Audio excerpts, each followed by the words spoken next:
côtés, c'est contre les esprits du malin qui agissent. Il parle dans les régions célestes. Donc il parle des régions célestes, qui est le deuxième ciel.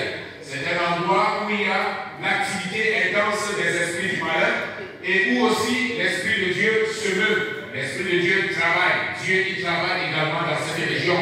Donc lorsque quelqu'un prie, nous voyons cela dans le livre de Daniel, sa prière peut être interceptée, pas dans le monde physique qui est visible, mais dans le monde spirituel, dans le deuxième ciel. Amen. Dans le deuxième ciel. Et nous avons vu que le troisième ciel, c'est la demeure de Dieu, là où Dieu est, là où Dieu, le trône de Dieu est. Bien que Dieu soit omniprésent, amen. Dieu est omniprésent, ça veut dire qu'il est partout dans cet univers que lui-même il a créé, amen. Donc il est omniprésent. Mais il y a un endroit où la Bible parle que le trône de Dieu est, amen. Dans la leçon passée, nous avons parlé de Lucifer. Nous avons vu que son nom, Luciferus, veut dire porteur de lumière. Il était un chérubin qui était au ciel, mais à cause de sa désobéissance, à cause de l'orgueil, alors il a été expulsé. Nous avons dit que deux principales raisons ont amené Lucifer à être expulsé ou alors à penser qu'il était ce qu'il était. La première, qu'il était plus que ce que Dieu lui avait dit qu'il était. La première des choses, nous avons dit les qualités de Lucifer. On a vu que Lucifer était comment? Quelles sont les qualités de Lucifer? Il était beau, quoi d'autre? Il était parfait, quoi d'autre? Mais c'est mignon, vérité. Il était quoi d'autre? Sage, quoi d'autre, les frères? Puissant, quoi d'autre? Il était musicien, voilà. Donc, Lucifer avait beaucoup de qualités. Il était un bon musicien. Et la Bible dit que le son de sa harpe était différencié dans le ciel. Donc, il était un excellent musicien. Mais nous avons vu que toutes ces qualités, qui avait donné ces qualités à Lucifer? C'est Dieu qui avait donné ces qualités à Lucifer. Amen. Dieu lui avait créé comme il était. C'est Dieu qui lui avait créé beau. C'est Dieu qui lui avait donné la sagesse. C'est Dieu qui lui avait fait revêtir des pierres précieuses. C'est Dieu qui lui avait donné cette puissance. C'est Dieu qui lui avait donné les qualités d'être un bon musicien. Mais tout cela, ces qualités, avec donc l'orgueil, a amené Lucifer à penser qu'il était plus que ce que Dieu lui avait fait. Il a dit, nous voyons cela dans le livre d'Ésaïe et le livre d'Ézéchiel, voici je lèverai mon trône et je serai semblable au Très-Haut. Amen. Et voilà que malheureusement, avec cet orgueil, il a été précipité sur la terre. Donc nous avons parlé de la chute de Lucifer à cause de ses qualités et à cause de son orgueil. Voilà pourquoi nous également, en tant que chrétiens, nous devons faire attention, parce que l'orgueil guette tout le monde. Si l'orgueil a fait en sorte qu'un chérubin qui était parfait, qui n'avait pas de défaut, a été expulsé du ciel, à plus forte raison nous. La Bible nous montre aussi que Adam et Ève étaient dans un environnement parfait. Dieu avait créé Adam et Ève et il les a créés, il les a placés dans le jardin. Il n'y avait pas de péché dans le jardin. Il ne manquait de rien. La Bible dit que Dieu avait créé les arbres fruitiers et ils avaient besoin de tout ce qu'ils avaient besoin qu'ils trouvaient dans le jardin. Et la Bible nous dit que tous les jours, Dieu venait, il marchait dans le jardin et il parlait avec eux. Il causait avec Dieu. Ils avaient l'esprit de Dieu. Dieu était avec eux tous les jours. Jusqu'au jour où le serpent est venu, c'est-à-dire le diable, il est venu, il a tenté Ève, et Ève est tombée dans la tentation. À cause de l'orgueil également dans le cœur de Ève, Lucifer a dit, voici, si tu manges le fruit de l'arbre de la connaissance du bien et du mal, tu seras semblable à Dieu. Tu seras comme Dieu. Tu auras la capacité de connaître ce qui est bien et ce qui est mal. Et la femme a été tentée de pouvoir être semblable à Dieu. Elle a pensé qu'elle pouvait aussi créer son monde à part où elle allait régner. La même pensée qui est venue dans Lucifer. Amen. Et voilà, elle a pris le fruit, elle a mangé et elle a donné à son mari. Et je dis toujours que la femme a désobéi non seulement à Dieu, mais elle a désobéi aussi à son mari. Mais elle a été trompée. La Bible nous dit que la femme a été séduite, mais Adam a péché. Parce que Adam, il savait maintenant qu'il ne fallait pas manger le fruit de l'arbre de la connaissance du bien et du mal. Mais parce qu'il ne voulait pas perdre sa femme, il ne voulait pas perdre Ève, qu'est-ce qu'il a fait? Il a pris le fruit également et il a mangé. Et ainsi les deux ont péché contre la volonté de Dieu. Le monde des ténèbres et les esprits du mal, c'est le chapitre 4 et c'est ce que nous allons voir ce matin. Daniel, le chapitre 10, le verset 13, pour ceux qui ont la Bible, vous ouvrez, ceux qui ont le livre, c'est dans le livre. Daniel, le chapitre 10 et le verset 13. Frère, il est important que vous ayez le livre parce que nous avançons ensemble avec cela. Amen. Si tu n'as pas le livre, mais ouvre ta Bible dans Daniel 10, le verset 13. On peut lire ensemble. Vous êtes à la page, oui ou non? Amen. Lisons-le ensemble. 1, 2, 3. Le chef du royaume de Perse m'a résisté 21 jours. Mais voici, Michael, l'un des principaux chefs, est venu à mon secours. Et je suis demeuré là auprès des rois de Perse. Daniel, le chapitre 10. Le verset 13. Lisons aussi l'introduction qui est là. Lisons l'introduction. 1, 2, 3. La révolte menée par Lucifer dans le ciel, couplée avec sa chute, a amené à l'existence de deux autres éléments dans le scénario biblique. Les entités spirituelles du mal, Éphésiens le chapitre 6, le verset 12, et les régions inférieures, Éphésiens le chapitre 4, le verset 9. Dans cette leçon, nous étudierons les fondements doctrinaux du sujet. Donc, c'est que nous étions en train de dire la désobéissance de Lucifer. Nous voyons cela dans le livre d'Apocalypse, le chapitre 12. Il a été précipité. Et Lucifer, il n'a pas été chassé du ciel seul. Amen. Dans sa désobéissance et dans sa rébellion, il a pu convaincre le tiers des anges de Dieu. Et je me posais la question, il n'a pas fait ça en un seul jour. Amen. Ce qui est sûr, parce que c'est clair, les jours viennent à partir de nous. Amen. Mais dans le ciel, c'est l'éternité. Il ne dépend pas du temps que nous vivons. Amen. Nous sommes dans l'an 2023. Mais au ciel, ce n'est pas le même temps que nous avons ici. Amen. Le ciel parle d'éternité. Amen.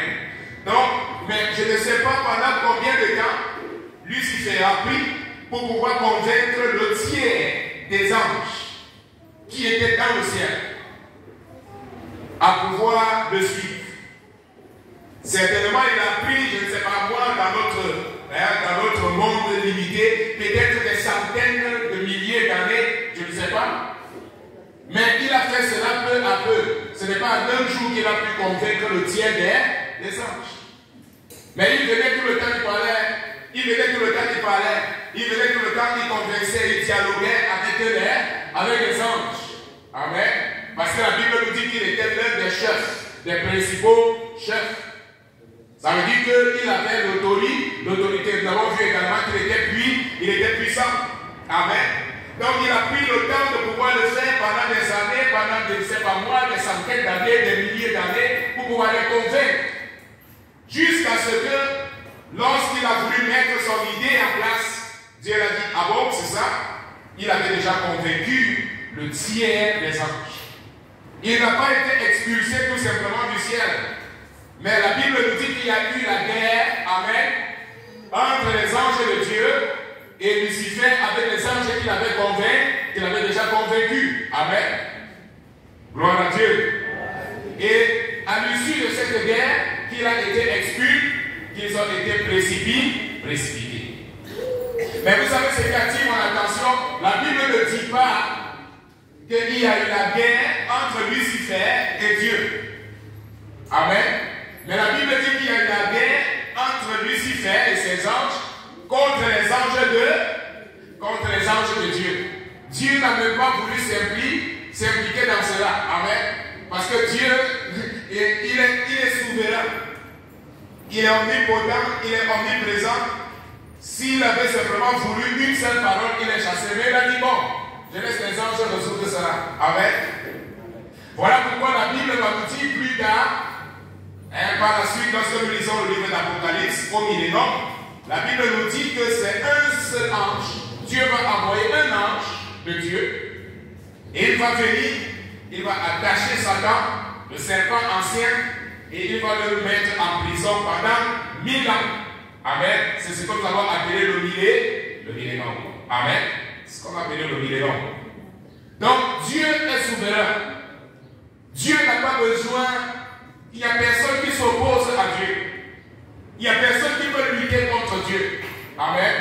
Il n'y a personne qui peut lutter d'égal à égal. Vous voyez souvent dans les forces, dans la boxe, on dit voici l'adversaire de tel, voilà l'adversaire. Non, Dieu n'a pas d'adversaire. Amen. Parce que pour que la personne soit adversaire de Dieu, il faut que la personne également soit éternelle comme Dieu. Est-ce que vous comprenez ce que je dis? Or, il n'y a personne qui est éternel. Seul Dieu est éternel. Pour cela, il n'a pas d'adversaire. Gloire à Jésus. Gloire à Dieu. Alléluia. Dieu n'a pas d'adversaire. Il n'y a personne qui résiste à sa volonté. Ce que Dieu décide, ça arrive. Amen. Gloire à Dieu. Gloire à Jésus.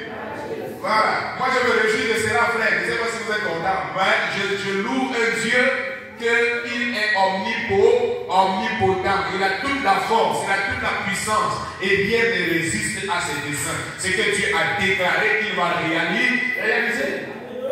Le temps peut passer, les années peuvent passer, mais Dieu ne change, il ne change pas. Et sa promesse ne change pas.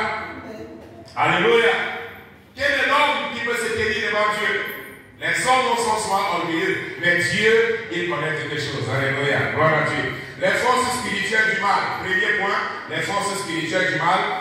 Qui sont-elles? Lisons ensemble. 1, 2, 3. Dans la Bible, les anges sont dépeints comme des étoiles ou comme des entités célestes ou l'armée des cieux. Nous voyons cela dans Deutéronome 17, 3, 1 Roi 22, 19, Daniel 4, 35, Ésaïe au chapitre 14, le verset 13, Ézéchiel, Ésaïe également 40, 26 et Marc le chapitre 13, le verset 25. Dans Apocalypse, lisons ensemble, dans Apocalypse, le chapitre 12, le verset 3 et le verset 4, il est écrit. Lisons ensemble, 1, 2, 3. Non, vous êtes à la page ou non, frère? Apocalypse, le chapitre 12, le verset 3 et 4. Amen. Qui a la page dit gloire à Dieu. Qui a la page dit gloire à Dieu. Lisons donc 1, 2, 3. Un autre signe parut encore dans le ciel. Et voici, c'était un grand dragon rouge, ayant 7 têtes et 10 cornes, et sur ses têtes 7 diadèmes. Sa queue entraînait le tiers des étoiles du ciel, et les jetait sur la terre. Le dragon se tint devant la femme qui allait enfanter, afin de dévorer son enfant lorsqu'elle aurait enfanté. Continuons. Grâce à ce passage biblique, nous comprenons qu'avec sa ruse, Lucifer a entraîné un tiers des anges qui sont devenus les forces spirituelles du mal. Il a entraîné combien? Le tiers des anges qui sont devenus les forces spirituelles du mal. Donc d'où viennent les démons, d'où viennent les mauvais esprits, d'où ils viennent? La Bible nous parle ici de manière claire. Ça c'est une idée que nous avons. D'où viennent tous ces mauvais esprits? C'est tout simplement parce que Lucifer, dans sa ruse, a pu convaincre le tiers des anges de Dieu. Et je vous pose la question, si Lucifer, dans sa ruse, a pu convaincre les anges qui étaient parfaits, qui étaient bons, à plus forte raison, les hommes. Alléluia. La Bible dit que les hommes ont été créés inférieurs aux anges. Amen. Donc voilà, Lucifer a beaucoup de facilité à pouvoir tromper les hommes. Parce qu'il a pu convaincre les anges qui étaient parfaits. Amen. Mais Dieu a donné quelque chose à celui qui est né de nouveau. Alléluia. À celui qui donne sa vie à Jésus-Christ. Bien qu'il ait été créé inférieur à Lucifer, il a été créé inférieur honneur aux anges qui ont désobéi à Dieu. Mais Dieu donne la capacité à un chrétien qui est né de nouveau. Et Jésus dit, voici, je vous donne le pouvoir de pouvoir marcher sur les serpents. Alléluia. De pouvoir marcher sur les scorpions et sur toute la puissance de l'ennemi. Et rien ne pourra vous nuire. Alléluia. Mais tout ceci, pour quelqu'un qui est né de nouveau, la nouvelle naissance donne cette autorité. Lorsque l'ennemi vient pour pouvoir tromper, alors la personne a l'autorité spirituelle et dit, au nom de Jésus, je te reprends. Alléluia. Gloire à Jésus. Alléluia. Parce que personne ne résiste. Il n'y a pas de nom, il n'y a pas d'autre nom. Dans Actes des Apôtres, chapitre 4, verset 12, l'apôtre Pierre dit, voyez, il n'y a pas un autre nom qui a été donné aux hommes par lequel nous puissions être sauvés. C'est au nom de Jésus que les hommes sont sauvés. Alléluia. Le nom de Jésus sauve. Le nom de Jésus délivre. Et le nom de Jésus chasse les esprits du mal. Alléluia. Parce que tout genou fléchit devant Jésus. Amen. Tout genou fléchit devant Jésus. Celui qui a l'autorité spirituelle. Amen. Celui qui est soumis à Dieu, qui est soumis à la parole de Dieu, qui a une vie de sanctification. Alléluia. Alors la personne a le droit d'utiliser le nom de Jésus et les esprits malins vont obéir. Alléluia. Les esprits malins vont obéir. Page 32, les classes des mauvais esprits. Les classes des mauvais esprits, à la page 32. Nous lisons ensemble, c'est dans le livre. L'existence de différents niveaux hiérarchiques. Lisons ensemble 1, 2, 3. Jésus a enseigné que les démons sont classés par des castes ou des catégories qui indiquent différents niveaux de puissance. Matthieu le chapitre 17, verset 21, Marc le chapitre 9, verset 29. Il explique aussi qu'il y a des mauvais esprits qui sont pires que d'autres. Matthieu le chapitre 12, le verset 45. Jésus également a parlé des démons dominateurs qu'il a appelés hommes forts. Luc le chapitre 11, le verset 21 et le verset 22. Donc, nous voyons pratiquement 3 classes. Il y a tout simplement des castes de démons. Amen. Dans cet épisode de Matthieu, la Bible nous dit Jésus part sur la montagne. Il est en train de prier avec ses disciples. Il laisse une partie de ses disciples en bas de la montagne. Faites attention, frère. Et lorsqu'il revient, il raconte que les disciples ont essayé d'expulser un démon qui était dans la vie d'un enfant, qui agitait cet enfant. Et cet enfant, très souvent, était lancé dans le feu, était jeté dans l'eau. Et son père a apporté cet enfant aux disciples pour que les disciples puissent expulser le démon. Et les disciples ont fait tout. Ils n'ont pas pu expulser le démon. Ils ont utilisé au nom de Jésus. Sors, fais ceci. Ils ont fait et il n'y avait pas de résultat. Et Jésus vient maintenant, il descend de la montagne. Il a lui dit, mais qu'est-ce qui se passe? Il voit qu'il y avait beaucoup de gens. Et le père dit, voici, j'ai fait venir mon enfant auprès de tes disciples pour qu'il puisse délivrer mon enfant de cet esprit qui le possède, qui le tourmente. Mais ils n'ont pas pu. Et Jésus dit, race incrédule. Jusqu'à quand je serai avec vous. Il dit, fais venir cet enfant. Et lorsque l'enfant arrive, Jésus ne dit pas au nom de Jésus parce qu'il a l'autorité. Amen. Il reprend, la Bible dit, il reprend dans l'esprit et l'esprit s'en va. Et les disciples sont frustrés. Les disciples demandent à Jésus, qu'est-ce qui s'est passé? Pourquoi est-ce que nous n'avons pas pu chasser cet esprit? Jésus dit, cette caste de démons ou cette catégorie de démons ne sont que par le jeûne et quoi d'autre? Et la prière. Amen. Donc, il y a des catégories que ça ne sert à rien de pouvoir dire au nom de Jésus tout simplement. Mais il faut associer le jeûne et la prière. Amen. Quand il dit le jeûne et la prière, il est en train de faire allusion à un niveau également de foi. La foi est déjà là, mais tu dois activer ce niveau de foi pour pouvoir expulser ces démons. Donc la Bible parle des catégories des esprits du mal. La Bible dit également qu'il y a ceux qui sont pires. Dans Matthieu le chapitre 12, la Bible dit que lorsque tu as chassé un démon, Jésus donne l'exemple, tu as chassé un esprit malin, il est sorti. S'il part, il revient, il trouve que la maison est propre, est ornée et que la maison est vide, qu'est-ce qui se passe? Il s'en va et il cherche 7 autres démons qui sont pires que lui. Et lorsqu'il revient dans la situation, dans la vie de cette personne, voilà pourquoi il est important, non pas seulement de prier pour pouvoir chasser les démons, mais que la maison soit occupée et ornée, c'est-à-dire entretenue avec la parole de Dieu, avec la prière, avec le jeûne, avec la sanctification. Amen. Quand il y a ça dans la vie d'une personne, alors l'esprit malheur, s'il revient, il va trouver que la porte est déjà fermée. Amen. Donc, la sanctification, frère, ce n'est pas quelque chose d'une église. Amen. La sanctification, elle nous préserve. Amen. Elle nous préserve. Elle empêche que les portes de nos vies soient ouvertes. Elle empêche que les portes de nos vies y ait de l'accès pour que l'ennemi vienne entrer. Parce que l'ennemi, il cherche quelque chose qu'il y a dans ta vie pour pouvoir entrer. Dans le livre de Jean, le Seigneur Jésus dit, le prince de ce monde vient, mais il n'a rien en moi. Amen. Il n'y a rien en moi qui lui appartient. Donc s'il y a quelque chose dans ta vie qui lui appartient, alors il va toujours rêver, il va toujours revenir. Je vous donne ce témoignage. Il y avait un homme qui était macoubé. Vous connaissez les gens qui font des pratiques là, des trucs africains, qui disent africains, afro, descendants. Et il est venu à Christ, il a été délivré, sauf que il avait gardé encore un objet qu'il utilisait, qu'il avait acheté très cher, qu'il avait gardé encore dans sa maison. Et toutes les nuits, il avait toujours des problèmes spirituels, les démons venaient le tourmenter et ainsi de suite. Il a dit au pasteur, mais pasteur, qu'est-ce qui se passe? J'ai déjà tout fait, mais ma situation ne change pas. Les démons viennent toujours, les mauvais esprits me tourmentent toujours.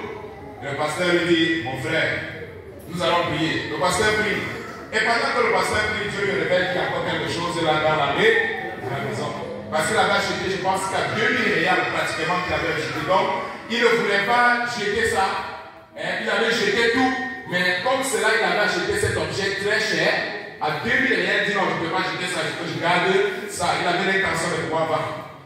Et Dieu révèle donc au pasteur que non, il y a quelque chose qui est encore là-dedans, qu'il a caché. Il lui dit, mon frère, il y a quelque chose encore que tu as caché. Et il commence à trouver, il y a quelque chose. Il dit, bon, c'est vrai, pasteur, mais c'est un objet qui est très cher. Il a acheté très cher, je ne peux pas jeter ça. Le pasteur dit, ok, tant que tu ne jettes pas, ils vont te le payer. Alléluia. Donc il a dit, ok. Il a pris, il a donné au pasteur, il a jeté. Et lorsqu'il a jeté, les ennemis ne sont plus venus. Amen. Parce que l'ennemi, il va là où il y a quelque chose qui lui appartient. S'il n'y a rien dans ta vie qui lui appartient, il ne va pas venir. Mais s'il y a quelque chose, s'il y a une porte qui est ouverte, il va toujours venir. Deuxième